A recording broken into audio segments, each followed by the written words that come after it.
People in the Fever were like, y'all. That's not my point. There's a lot of other going on that players are like, this ain't where I want to be. Over there. Yeah. Like it's a lot. It's a lot. So you have players that are very significant on this Indiana Fever team that are like, I don't want to be here. This is where I want to be. Remember when Sheryl Swoopes grabbed the mic and launched into her "Nobody Wants to Play for Indiana" campaign? She made it sound like the team was untouchable, blaming locker room drama and behind-the-scenes issues for scaring off free agents. It was a bold statement, but let's just say, time hasn't been too kind to that take. What kind of things do you think? Okay. But this, more social media. Okay. It's a turn, right? It's really a turn of the tides. Right. No, here's my point. Beginning of the year, right? Everybody saw it. To fast forward to the present, Indiana has made a powerful comeback by dominating free agency and taking charge of the narrative. This isn't just some random fan in a Fever jersey, it's Sue Bird. Yes, that's Sue Bird. But before we dive into her brilliant display of honesty and leadership, let's rewind and give Swoopes take the light-hearted critique its due. What it do, Pete? Sheryl Swoopes is been missing. Sheryl Swoopes is MIA. They got a APB for Sheryl Swoopes. If you see Sheryl Swoopes, she did a lot of talking a few months ago about the Indiana Fever, the locker room environment, how people didn't want to play there, how people wanted to leave. Wasn't just a harmless opinion from a new podcaster.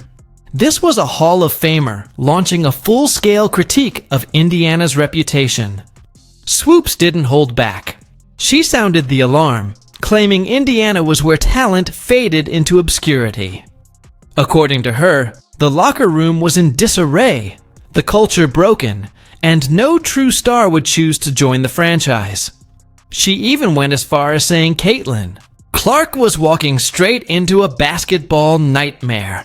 That takes us to Indiana, which I think everyone agrees right now has gone from, a team that made the playoffs last year, lost in the first round. They were building all these young pieces, of course, Caitlin Clark, to now an immediate contender with all the moves that they've made. Except it turns out Indiana is now the place to be.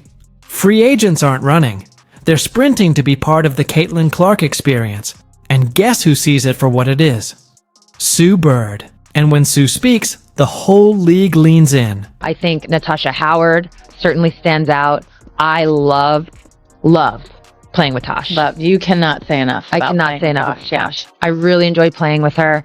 I think she really is she's just this glue player that doesn't get enough shine for what she does, because a lot of what she does doesn't show up in the box score, but she just is like always in the right place at the right time. And a player like that, I think, complements what Indiana is building. Because Sue Bird isn't in the business of handing out fluff. She's not clout chasing.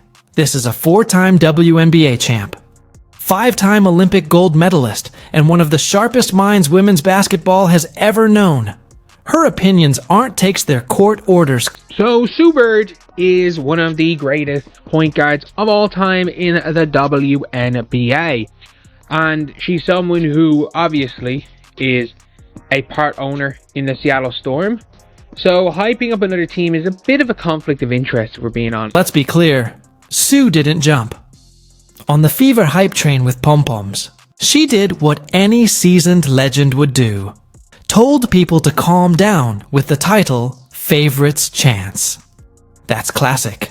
Sue coolly measured, reminding everyone that rings aren't won through Twitter threads or highlight reels of logo3es. They obviously, through trade, added Sophie Cunningham, a player that, I would say a 3-and-D type player who has been to the finals, so has that playoff experience. She's also just tough. She's mentally tough. She's physically tough. She brings an edge to them.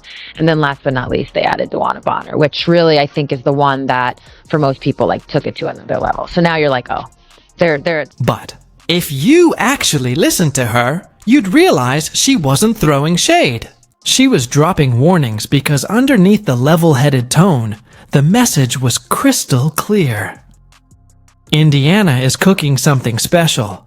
Not just the Caitlin Clark highlight show, though. Clark's out here making defenders look like traffic cones and dropping dimes like she's allergic to turnovers. Sue sees the blueprint. Biggest part of DB joining this team is that she's already played for Steph. So I think that's going to help bridge the gap, because as we go along, we're going to talk about Vegas and Seattle, Atlanta. It's really going to be which Stephanie team. White being the head coach. Right. Yeah. Sorry, yeah. Was the head coach of Connecticut, now the head coach of Indiana. Yeah. So it's really going to be the team that finds their chemistry. This season is short. I mean, they're adding games, but it's still pretty short season. Yeah, still short. And it's going to be the team that finds chemistry. So having Stephanie White there, having already coached DB, really does help. Aaliyah Boston, anchoring the paint like it's her personal fortress. Kelsey Mitchell finally getting the shine she deserves after grinding through the lean years. Lexi Hull bringing the grit and glue that every contender needs. And now veterans are circling like it's 2016 free agency all over again. This is what Sheryl Swoopes didn't see coming. Clark didn't just shift the narrative. She rewrote the entire playbook. Kelsey Mitchell's balling, Caitlin continuing to impress, and she's going to break records nonstop for the next couple of years. Yeah. It's just going to be a constant record. This isn't the Indiana Fever team people used to forget existed. This is the team fans can't stop watching. Ticket sales have blown through the roof. Jerseys are selling faster than Angel Reese can throw a tantrum. National broadcast networks are practically brawling for the rights to air Fever games. Players around the league are suddenly interested in being part of this momentum, because joining Clark means TV time, playoff buzz, and a shot at building something legendary. Sue Bird gets it. She's been that player, the one who attracts stars, and sets the tone for a dynasty. She sees in Clark and this young Fever core the makings of another empire. This is how greatness starts.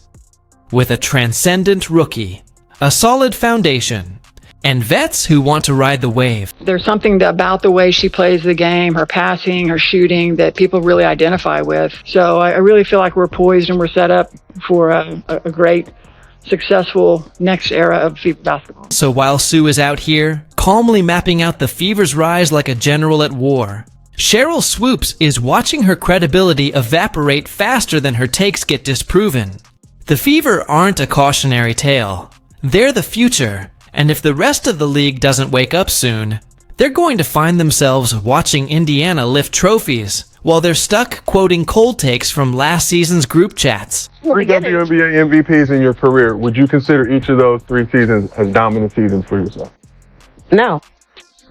Yeah, I did. Well, Sheryl Swoopes is willing to lie about her own career before she even admits that Caitlin is dominant. When Sue Bird opens her mouth and says, "A team's about to cause problems," you don't roll your eyes.